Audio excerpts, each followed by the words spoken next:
Aqui, pessoal, é muito interessante, quero que vocês prestem atenção nela. Ele fala o seguinte aqui. Num dia sem vento, a chuva cai verticalmente em relação ao solo, com velocidade de 10 metros por segundo. Um carro se desloca horizontalmente com 20 metros por segundo em relação ao solo. Determine o módulo da velocidade da chuva em relação ao carro.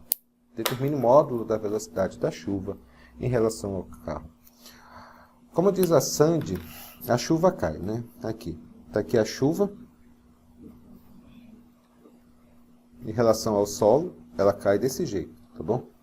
E o nosso carro, quando ele está se movimentando aqui, ele se move nesse sentido. Vou chamar isso aqui de velocidade do carro. Mas, se eu pegar esses dois vetores aqui, observem como eu vou fazer.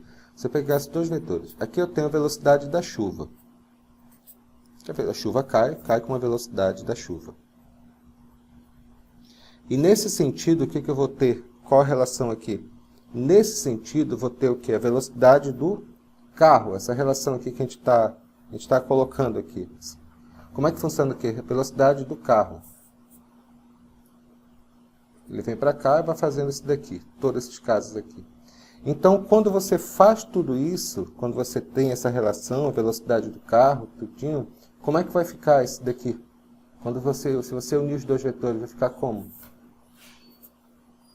Isso aqui eu vou chamar de velocidade relativa, por assim dizer, tudo bem. Porque isso daqui, esse vetor que eu desenhei,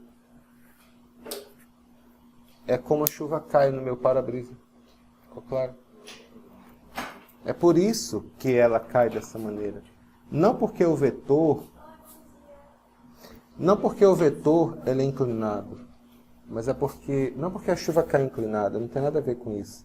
Ela cai desse jeito por causa da resultante vetorial da sua velocidade, velocidade da chuva, e do corpo que está batendo nela, que no caso é o carro. Você entendeu que é a ideia? Então vamos desenhar aqui as questões. Nós temos a velocidade do carro. Quanto que é a velocidade do carro? A velocidade do carro é igual a 20 metros por segundo. E a nossa chuva, bichinha, ela cai com que velocidade? 10 metros por segundo aqui. Então, qual vai ser a velocidade que ela vai bater no meu para-brisa? Velocidade resultante. Aliás, desculpa, isso aqui é o quê? 90 graus, não é verdade? Esse aqui é o cateto oposto a 90 graus. É a hipotenusa. Então, vai ficar como? Velocidade relativa ao quadrado é igual a velocidade. Isso aqui é a velocidade da chuva, tá bom? Velocidade da chuva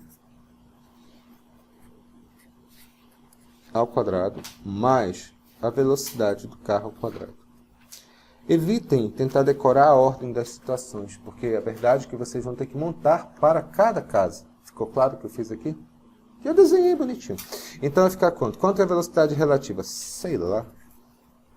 Qual a velocidade da chuva? A velocidade da chuva é 10 ao quadrado, mais a velocidade do carro, que é quanto? 20 ao quadrado.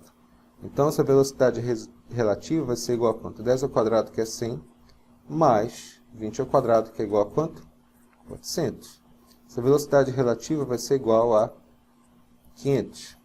Velocidade relativa é igual a raiz de 500. Raiz de 500. Velocidade relativa, isso aqui vai dar 5 raiz. Aliás, 10 raiz de 5. Apenas revisando, pessoal, que eu não lembro essa parte de cálculo aqui, 500 significa 5 vezes 100. Aí você tem raiz de 5 vezes raiz de 100. Raiz de 100 é 10 e raiz de 5 é raiz de 5 mesmo.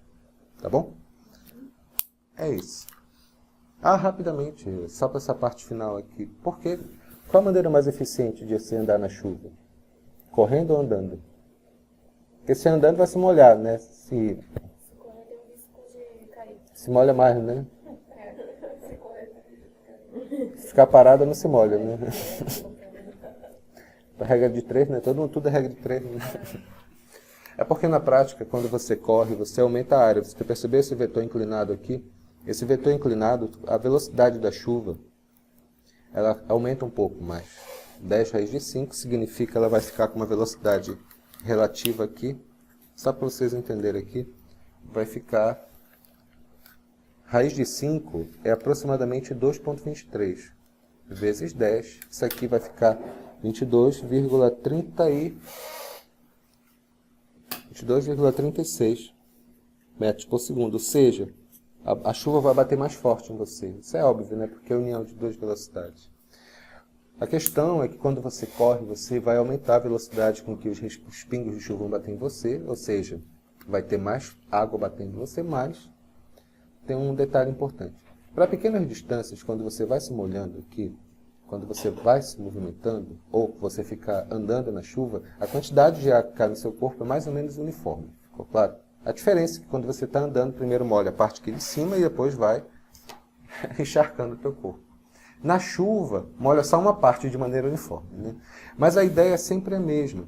A regra fala o seguinte: se for a distância pequena, dê uma corridinha, tá bom? Se for a distância grande, não adianta. Não faz a menor diferença. Mas como diz a minha querida Nicole, né, tome cuidado, porque se você correr na chuva, Você morre. você pode cair. Pior. Mas não faz diferença não, em termos estatísticos assim mesmo. Tá ok?